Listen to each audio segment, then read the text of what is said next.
আসসালামু আলাইকুম রহমতুল্লাহ। প্রিয় ইমানি ভাই এবং বন্ধুগণ, বাংলাদেশে জন্মগ্রহণ না করলে আসলে এই সমস্ত দাজ্জালি যে বিনোদনগুলো আছে এগুলো আসলে দেখতে পাইতাম না। তো মুশকিল ব্যাপার। এই যে আপনারা দেখতে পাইতেছেন একজন বাংলাদেশে একজন দাজ্জালি মুজাদ্দিদের দাজ্জাল।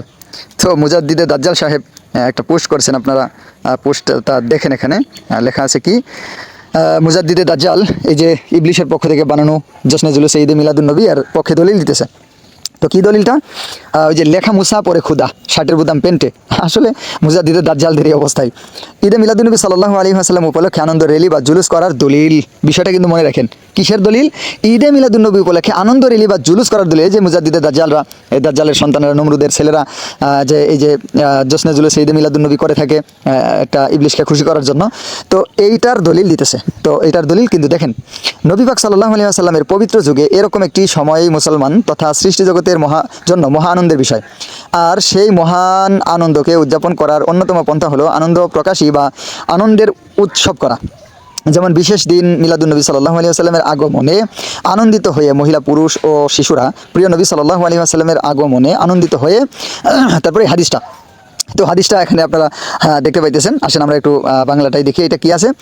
হযরত আবু বকর রাদিয়াল্লাহু তাআলা আনহু তিনি বলেন, রাতে আমরা মদিনায় পৌঁছলাম। হুজুর পাক সাল্লাল্লাহু আলাইহি ওয়াসাল্লাম এর কার বাড়িতে অবস্থান করছেন, আচ্ছা, এ নিয়ে লোকদের মাঝে বিতর্ক শুরু হলো। তখন তিনি বললেন, আমি আব্দুল মুত্তালিবের ঘরের মায়ের ঘরে। এখানকার কিছু অংশ ছবিতে অস্পষ্ট। হুজুর পাক সাল্লাল্লাহু আলাইহি ওয়াসাল্লাম তাদের গোত্রে, মানে এটা আসলে এআই দিয়ে করছে তো মুজাদ্দিদের দাজ্জাল, তো ওখানে কিছু অংশ অস্পষ্ট হয়ে গেছে। তো মোট কথাটা আসলে কী ছিল? মোট কথাটা ছিল, আমাদের নবী সাল্লাল্লাহু আলাইহি ওয়াসাল্লাম যেদিন মদিনায় হিজরত করেছিলেন, তো তখন কী হয়েছিল যে পুরুষেরা এবং অতঃপর পুরুষ লোকেরা পাহাড়ে আরোহণ করে, মহিলারা গৃহের ছাদে এবং যুবক ও বালকগণ রাস্তায় এই আওয়াজে স্লোগান বা আহ্বান করতে থাকে, ইয়া রাসূলুল্লাহ, ইয়া হাবিবাল্লাহ, ইয়া রাসূলুল্লাহ, ইয়া হাবিবাল্লাহ। মানে এরকম একটা দলিল মানে দিয়ে দিচ্ছে। আসলে ইয়া রাসূলুল্লাহ, ইয়া হাবিবাল্লাহ কিন্তু হাদিসের মধ্যে আমরা দেখতে পাইতেছি না। হাদিসের মধ্যে আছে ইয়া মুহাম্মাদু ইয়া রাসূলুল্লাহি, ইয়া মুহাম্মাদু ইয়া রাসূলুল্লাহি। কিন্তু এখানে মুজাদ্দিদের দাজ্জাল যেহেতু এআইকে দিছিল, তো এআই মুজাদ্দিদের দাজ্জালের পিছনে একটু ইয়া করে দিছে আর কি। তো যাই হোক, এখন কি এটা রেফারেন্স কি? এই তো রেফারেন্স, মহা রেফারেন্স। দেখেন আপনারা, অনেকগুলো হাদিসের গ্রন্থে আসে। তারপরে ইমাম ইবনে হাজার হাইতামি রহমতুল্লাহি আলাইহি তার মদিনাবাসী আল্লাহর রাসূল সাল্লাল্লাহু আলাইহি ওয়াসাল্লামকে আনন্দিত হয়ে আনন্দ প্রকাশ করেছেন এবং আনন্দের স্লোগান দিয়েছেন। হযরত আবু বকর রাদিয়াল্লাহু তাআলা সম্পর্কে আরেকটি রেওয়ায়াত লক্ষ্য করুন। আচ্ছা, এখানে আরেকটি রেওয়ায়াত আছে যে সেটা কি, ওই যে আনন্দ করছিল আর কি মদিনায়। তো এটা হচ্ছে মানে দলিল।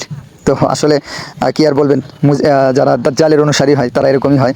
আচ্ছা, এখানে কথাটা কি, ঈদে মিলাদুন্নবী উপলক্ষে আনন্দ রেলি বা জুলুস। আচ্ছা, ঈদে মিলাদুন্নবী উপলক্ষে আনন্দ রেলি বা জুলুস, এটা দলিলটা কি হবে ইয়ের, মানে কি রাসূল সাল্লাল্লাহু আলাইহি ওয়াসাল্লাম হিজরত করে গেলেন মদিনায়, হিজরতের দলিল কি ঈদে মিলাদুন্নবীতে হয়? আর হ্যাঁ, ধরলাম যে এই হিজরতের দলিলটা ঈদে মিলাদুন্নবীতে হইল, এটা কখন হবে?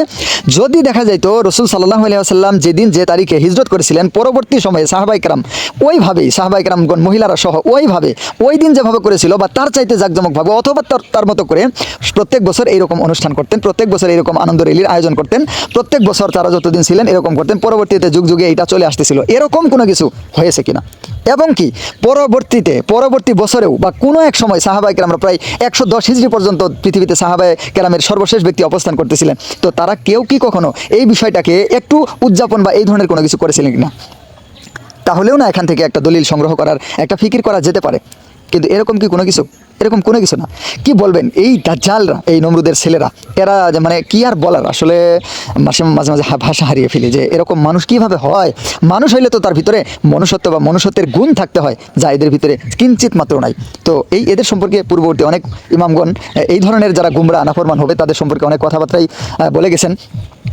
বিশেষ করে ইমাম শাতিবী রহমতুল্লাহি আলাইহি তিনি আল মুওয়াফাকাত কিতাবের মধ্যে একটা বিষয় স্পষ্ট করে তিনি লিখেছেন, ইন্না কাসীরাম মিন ফিরাকিল ইতিকাদাতি তাআল্লাকা বিযাওয়াহির মিনাল কিতাবি ওয়াস সুন্নাতি ফি তাসহিহি মা যাহাবু ইলাইহি মিম্মা লাম ইয়াজরি লাহু যিকরুন ওয়ালা ওয়াকা'a বিবালি আহাদি মিনাস সালাফিল আউয়ালিনা ওয়া হাশা লিল্লাহি মিন যালিক। তিনি বলেছেন যে যারা আকীদাগতভাবে ফিরকা হয়, মানে আকীদাগতভাবে যারা গুমরা ফিরকা হবে, এই যে 72-73টা দলের ভিতরে যে সমস্ত গুমরা হবে, এরা কি করবে?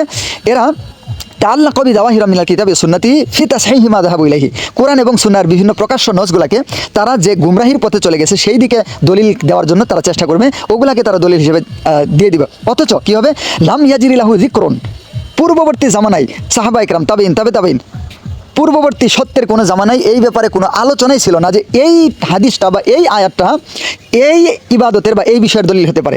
লাম ইয়াজরি লাহু যিকরুন ওয়ালা ওয়াকা বিবালি আহাদি মিনাস সালাফিল আউয়ালিন, পূর্ববর্তী যারা সালাফ, আমাদের সত্যের 3 যুগ এবং সালাফ যারা ছিলেন, তাদের অন্তরে এই বিষয়ে কখনো আসে নাই, এই বিষয়ে তাদের অন্তরে কখনো উদ্রেক হয় নাই। ওয়ালা ওয়াকা বিবালি আহাদি মিনাস সালাফিল আউয়ালিন, তাদের অন্তরে এই ব্যাপারে কোনো বিষয় কখনো ফিকির আসে নাই। আর এই নমরুদের ছেলেরা এগুলা করবে। তাহলে কি বুঝতে পারলেন? এরাই হচ্ছে সেই দাজ্জালের অনুসারী। আল্লাহ তাআলা এদের থেকে পুরো উম্মাহকে হেফাজত করেন, এদের ভাগ্যে হেদায়েত থাকলে দান করেন, আর যদি না থাকে ফেরাউন নমরুদের মতো উত্তম পুরস্কার দিয়ে দেন। আমিন। আসসালামু আলাইকুম ওয়া রাহমাতুল্লাহ।